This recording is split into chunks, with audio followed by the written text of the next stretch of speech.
Good morning, Shockers. Happy Valentine's Day and welcome to Wichita State's weekly briefing.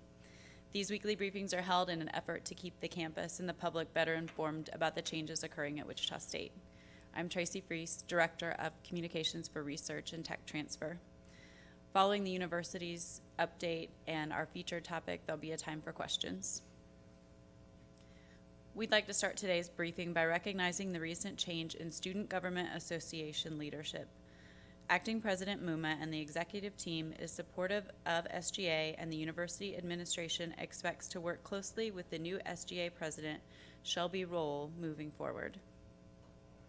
Yesterday, it was announced that Dr. Sherry Utash, president of WSU Tech and WSU Vice President of Workforce Development, was chosen as a member of the Trump administration's American Workforce Policy Advisory Board.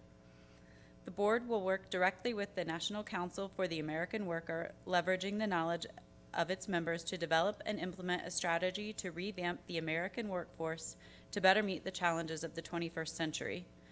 The 25-member board is comprised of distinguished leaders from educational institutions, state and local government, and the private sector, including CEOs of Apple, IBM, and Walmart.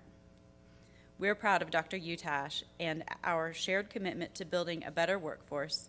We look forward to seeing the positive impact her service makes on the future of the American worker. In research news, Wichita State research funding from federal and industry sources continues to increase steadily, and the university is on track to top last year's record total of $104 million. Recently, the National Institute for Aviation Research received a $16 million grant from the Department of Defense for sustainment and readiness of the legacy fleet. Other grants of significance in this fiscal year include $1.6 million from the National Institutes of Health, $3.5 million from the U.S. Department of Education, and $2.4 million from the Department of Defense. As you may already know, the WSU Foundation raised a record $66.6 million during the last fiscal year. We're thankful for the continued generosity of our amazing donors and their strong commitment to the university's vision and mission. One recent example is Jane McDonald, a donor who passed away last October. Ms. McDonald honored her father, Frank A. Becker, with a $5 million commitment to the construction of the new business school. In recognition of the gift, a 300-seat auditorium on the building's main level will be named for her father, who was an avid fan of Shocker athletics and believed that the university is an important community asset. We encourage everyone to visit wichita.edu/horizon and read the latest about the foundation as donors, our donors, and how they are investing in the success of current and future Shockers. We want to acknowledge the success of the Midwest Esports Convention that was hosted at Wichita State February 1 through 3. According to the Sunflower, the event saw more than 1,000 attendees and more than $20,000 in prize money was awarded to tournament winners. There's a rising popularity of esports among our students, and we're working to create opportunities for them to pursue their esports goals by offering a Bachelor of Applied Arts in Media Arts with a game design emphasis, hiring a full-time esports coordinator, creating a 3-credit-hour undergraduate course called the Overview of Esports within the Sport Management Department, supporting Wichita State varsity esports. To participate in the esports program can visit. And finally, we're happy to announce the first of 3 pod sculptures has been installed just east of the food truck plaza. The pod has been named the Lovelocks Pod and will be celebrated as WSU's newest art installation today from 11 a.m. to 1 p.m. We encourage you to come out for the festivities and put a lock on the sculpture in proclamation of who or what you love. We're also giving away 50 locks and hot drinks. If you miss out on the free locks today, the Shocker store has locks available for purchase, or you can bring your own. The pods are part of Wichita State's placemaking initiative, inviting students, employees, and the community to linger longer on campus. The pods are the brainchild of Brady Hatter, a Shocker alumnus, sculpture artist, and trades supervisor in the university carpentry shop. Hatter's vision for the Love Locks pod is similar to that of other structures throughout the world where locks are festooned on a structure, as seen in Paris with its many bridges. For more information on the pod sculptures, visit wsu.news/pods.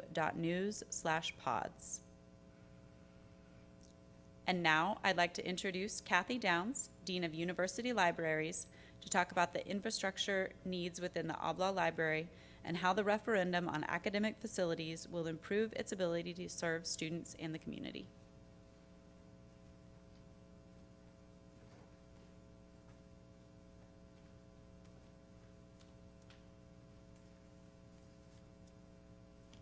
Thank you, Tracy, for the introduction.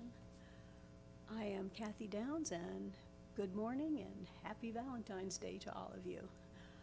I wanted to first let you know how honored the University Libraries is to be included as part of the proposals for the student initiative.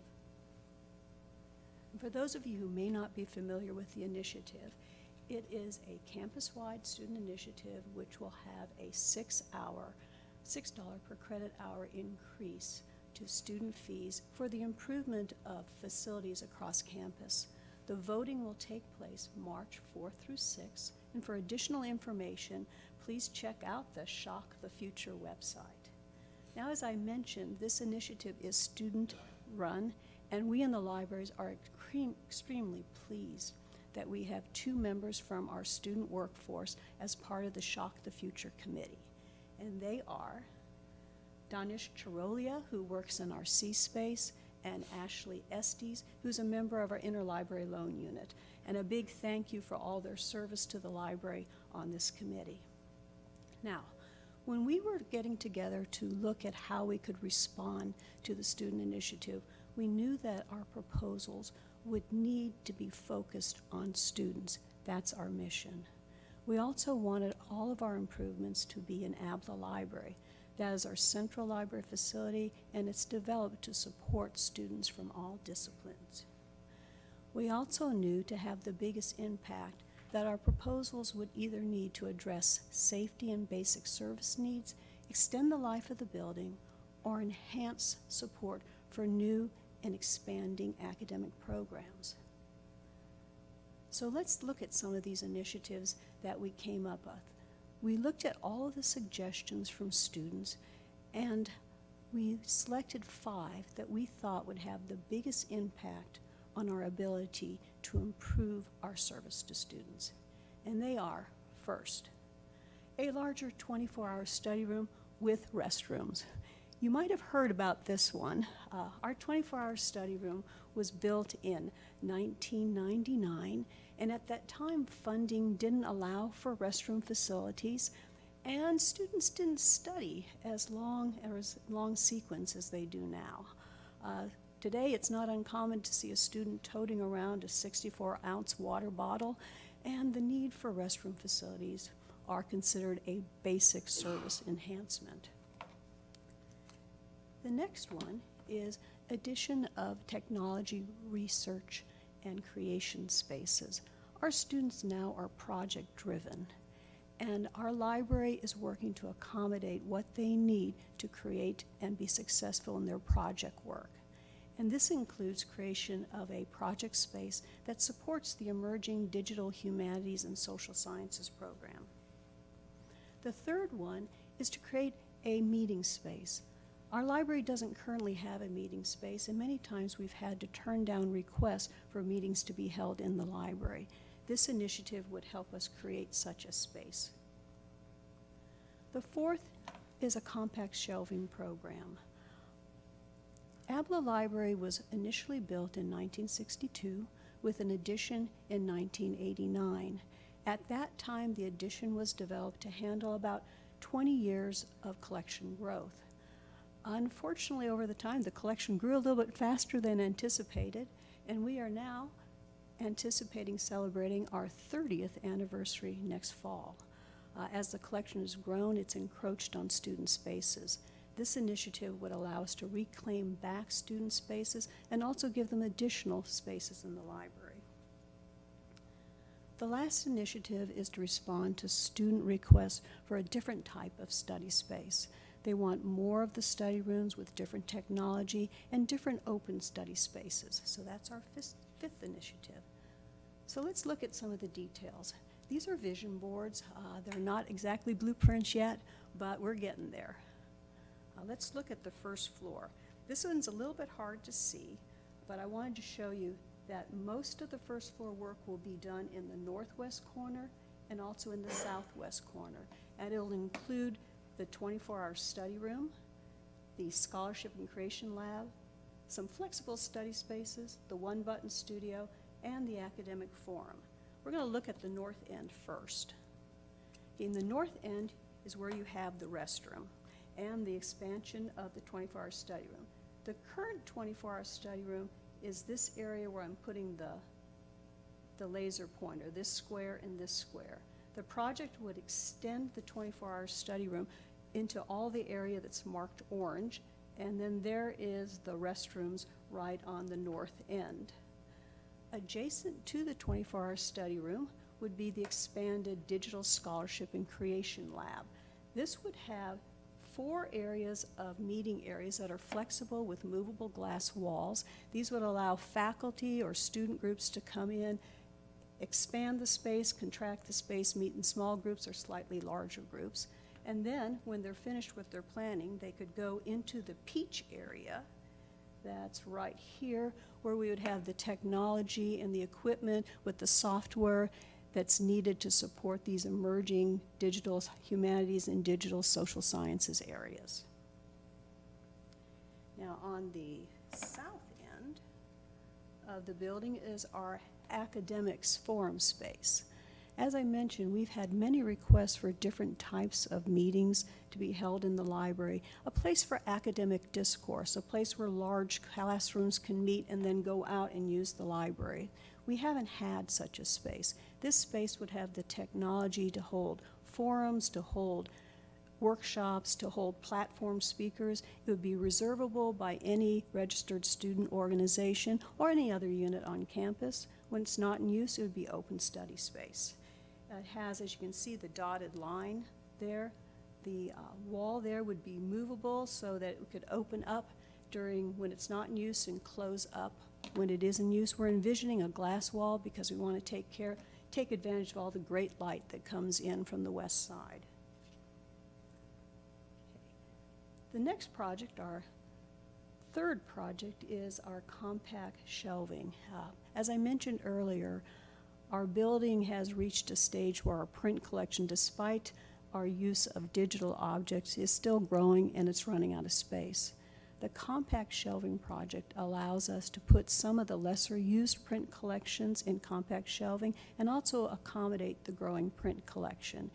In case you're unfamiliar with what compact shelving is, essentially it's shelving on rails, and it allows you to only have an aisle space when you need an aisle space, so you don't need to use as much floor space on that. And with this project, we then would be able to open up some spaces on the second and third floor, as well as the academic forum space for these advanced and improved study spaces for students. So let's look at a few of those. On the second and third floor, our plan is to open up some areas.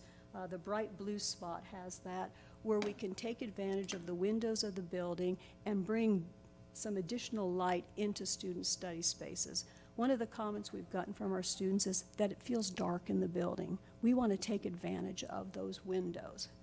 We also would be using some space to enhance our group study rooms and also to build some additional group study rooms.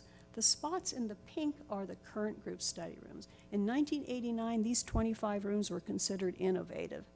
Students have changed a bit. They want some slightly different accommodations and some technology, and this project would allow us to meet those demands. Additionally, you might see down here this whiteboard corner. I'm going to show you a close-up of it a little bit. Our students love whiteboards. They seem to understand how whiteboards can be used. They use them for project development, studying for tests, working out homework assignments. We have about 20 of them in the building, and they go all over the place. This project, as part of enhancing the study floors, would be to add some whiteboard corners into the second floor or whiteboard rooms on the third floor. And this is an example of what one looks like. Ours wouldn't look quite like that, but it helps you envision the concept. Additionally, on our study floors, we want to enhance the furniture. Our students like to study many times with people around them, but they need something to help them minimize the distraction. And so some of the furniture that's being developed today to accommodate that are these individual study pods. The students are still surrounded by people, but they can focus on what they're doing. We see this need both on our interactive floor as well as our quiet floor. So these are our 5 initiatives for the library. As I mentioned earlier, the referendum will be voted on the 4th through 6th of March. This week we still have 2 more town halls, and if you were to go to the Shock the Future website, you would see the rest of the town halls that are scheduled to discuss this referendum. If you have questions, I'd advise you to go to the website, or if you want to submit questions, they have a really nice comment form. But at this time, I'd be happy to answer any questions that you might have about the library referendums.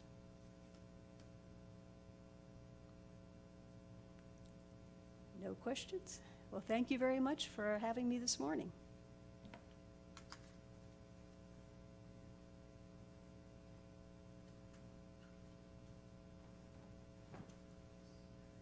Thank you, Kathy. I need to make a quick correction on the time for the Lovelocks pod dedication. It will be today at 11:30 a.m. until 1 p.m. And before we close out, are there any questions?